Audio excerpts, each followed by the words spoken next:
Hi friends, आज हम एक large and mid cap fund का रिव्यू करेंगे जो कि ऑफर्ड है by HDFC mutual fund house. इस फंड का नाम है HDFC large and mid cap fund और ये लॉन्च हुआ था 18th ऑफ फरवरी 1994 में। इस फंड को previously HDFC growth opportunities fund के नाम से जाना जाता था। इस फंड का डायरेक्ट प्लान लॉन्च हुआ था जनवरी 2013 में। ये फंड मैनेज्ड है बाय मिस्टर गोपाल अग्रवाल, जो इस फंड को मैनेज कर रहे हैं 16th जुलाई 2020 से। इनका कलेक्टिवली ओवर 17 इयर्स का एक्सपीरियंस है फंड मैनेजमेंट में और 2 साल का एक्सपीरियंस है इक्विटी रिसर्च में। HDFC large and mid cap fund benchmark है against Nifty large mid cap 250 total return index और इसके डायरेक्ट ऑप्शन का एक टोटल एक्सपेंस रेशियो है 1.01% का।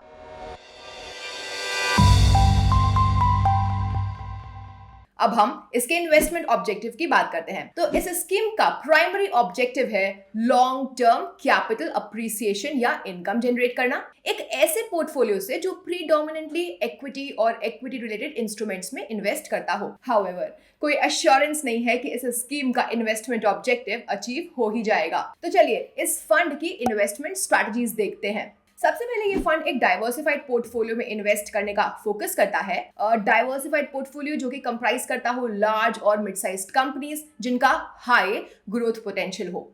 नेक्स्ट, पोर्टफोलियो में स्टॉक्स को सिलेक्ट करने के लिए फंड एक मिक्स्ड स्ट्रैटेजी को फॉलो करता है, टॉप डाउन और बॉटम अप स्ट्रैटेजी का मिक्स। ये फंड ऐसी कंपनीज में इन्वेस्ट करने का फोकस करता है जो कि अबव एवरेज ग्रोथ अचीव करने की पॉसिबिलिटी पोटेंशियल रखती हो, जो डिस्टिंक्ट कॉम्पिटिटिव एडवांटेजेस एंजॉय करते हो, जिनका सुपीरियर फाइनेंशियल स्ट्रेंथ हो और जो अट्रैक्टिव वैल्यूएशन पर ट्रेड कर रहे हो और जिनके पास ओवर टाइम अपने वैल्यू को अनलॉक करने का पोटेंशियल हो।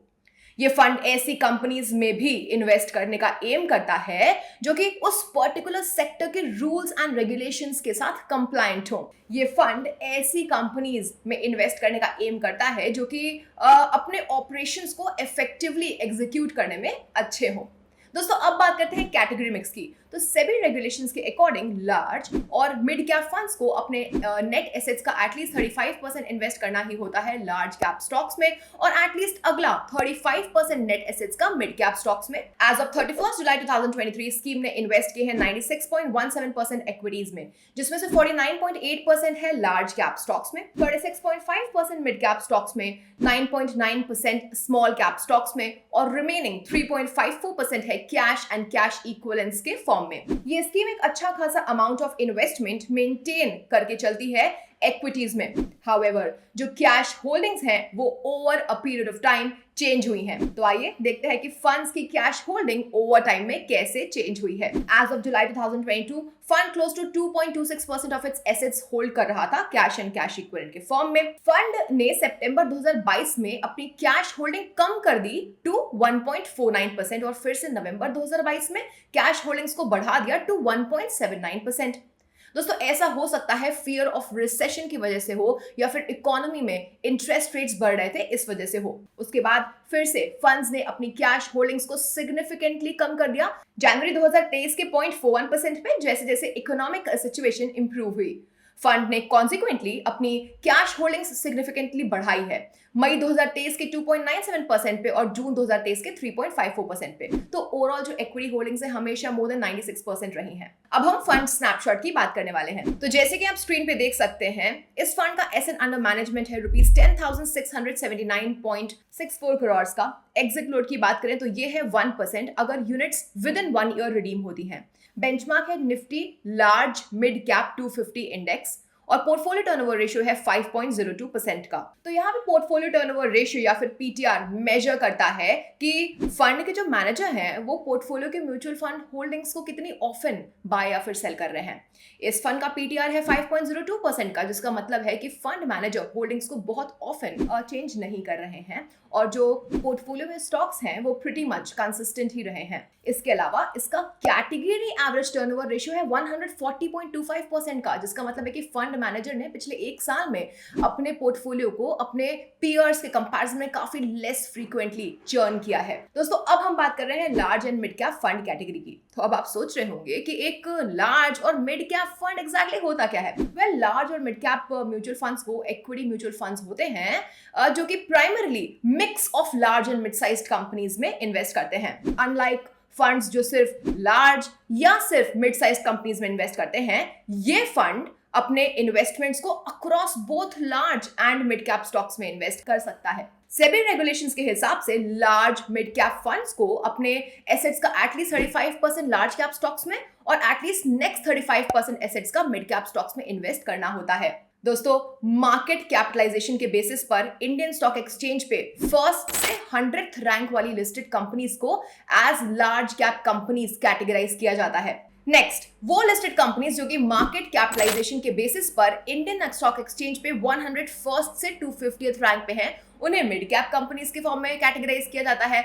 और लास्टली, अपने मार्केट कैपिटलाइजेशन के बेसिस पर इंडियन स्टॉक एक्सचेंज पे 250th रैंक के बाद वाली लिस्टेड कंपनीज को as small cap companies categorize किया गया है। दोस्तों अब हम बात करते हैं पोर्टफोलियो एनालिसिस की। So, as of 31st July 2023, fund का पोर्टफोलियो अक्रॉस 164 स्टॉक्स स्प्रेड था और जो टॉप 10 स्टॉक्स थे वो फंड के नेट एसेट्स का अराउंड 24.01% कंट्रीब्यूट कर रहे थे। एज ऑफ जुलाई 2023 जो हाईएस्ट वेटेड स्टॉक था जिसका एक्सपोजर 5.54% है वो है HDFC बैंक लिमिटेड। अगर हम जनवरी 2023 के पोर्टफोलियो होल्डिंग्स को चेक करें तो टॉप 5 होल्डिंग्स सेम थे। अब आप इस चार्ट को देख सकते हैं, यहाँ पे आप पाएंगे कि HDFC बैंक लिमिटेड की पोर्टफोलियो होल्डिंग ऑलमोस्ट सेम रही है। इसमें स्लाइट इंक्रीज हुआ है from 4.21% in June 2022 to 4.66% in June 2023।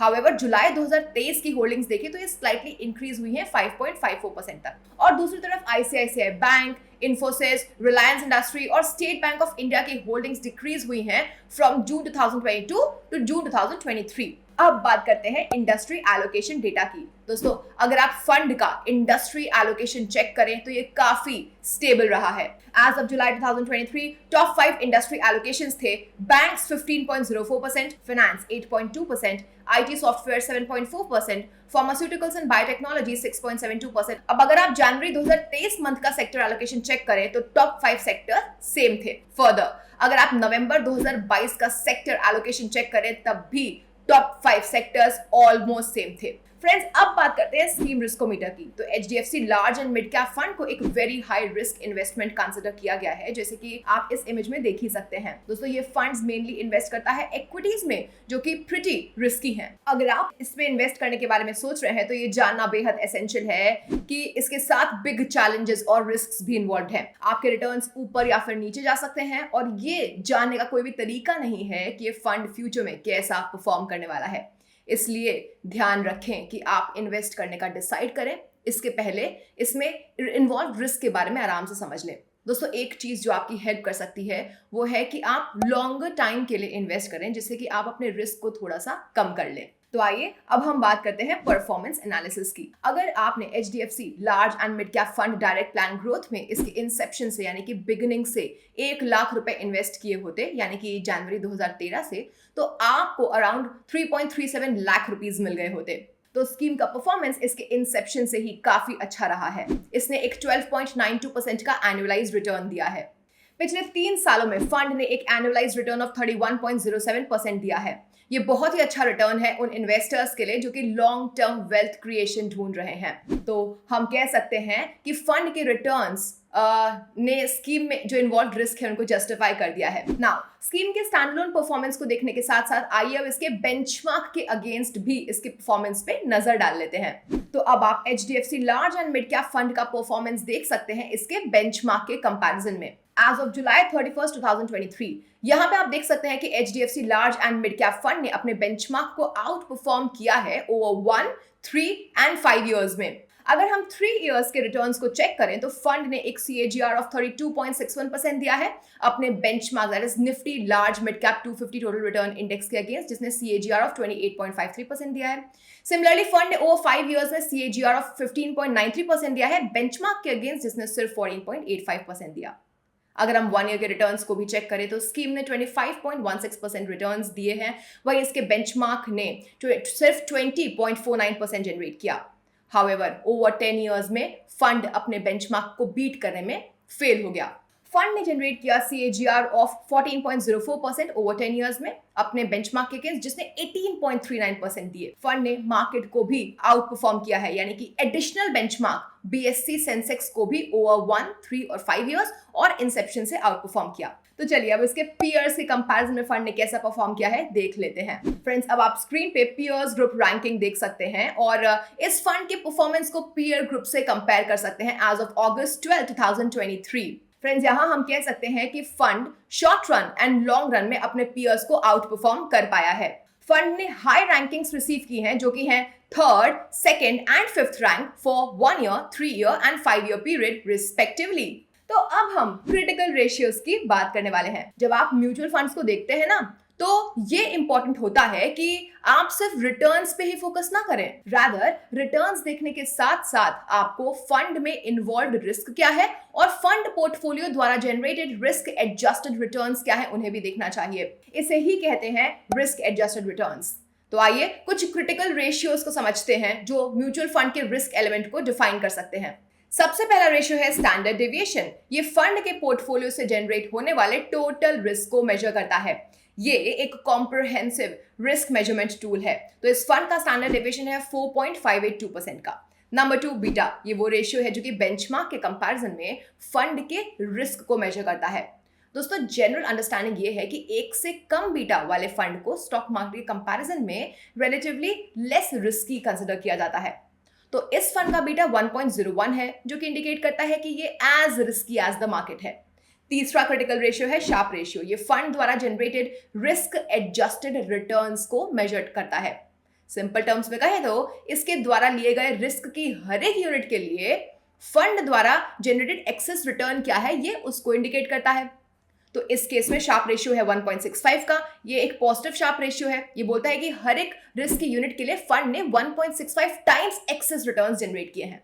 Friends, अब हम अपने कंक्लूजन पे आ चुके हैं। तो HDFC large and mid cap fund एक काफी वेल डाइवर्सिफाइड फंड है जिसमें एक लो पोर्टफोलियो टर्नओवर रेशियो है, अगर इसे इनके कैटेगरी एवरेज टर्नओवर रेशियो से हम कंपेयर करें तो। इसके अलावा पिछले कुछ सालों में फंड अपने बेंचमार्क और पीयर्स को आउट परफॉर्म कर पाया है। ये सजेस्ट करता है कि फंड के पास ओवर टाइम स्ट्रॉन्ग पोटेंशियल है ग्रो करने का। हाउएवर, ये ध्यान में रखना इंपॉर्टेंट है कि फंड एक हाई रिस्क कैटेगरी में फॉल करता है। एज सच ये उन इन्वेस्टर्स के लिए बेस्ट सूटेड है जिनका एक लॉन्ग टर्म इन्वेस्टमेंट होराइजन हो और हायर रिस्क टॉलरेंस हो। सो फ्रेंड्स, ये था आज के हमारे इस वीडियो के बारे में। आई रियली होप कि ये वीडियो आपको पसंद आया होगा। अगर हाँ, तो इसे अपने फ्रेंड्स के साथ शेयर करना मत भूलिए और ऐसे ही अमेजिंग कंटेंट के लिए ग्रो के चैनल को सब्सक्राइब करिए। मिलते हैं नेक्स्ट वीडियो में। Thank you so much for watching. Happy investing and take care. Mutual fund investment are subject to market risks.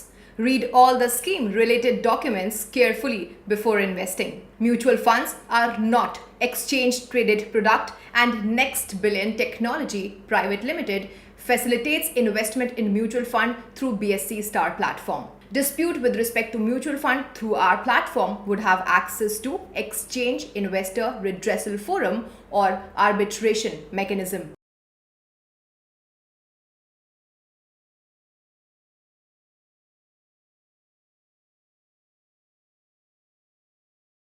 Mutual fund investments are subject to market risks. Read all scheme-related documents carefully.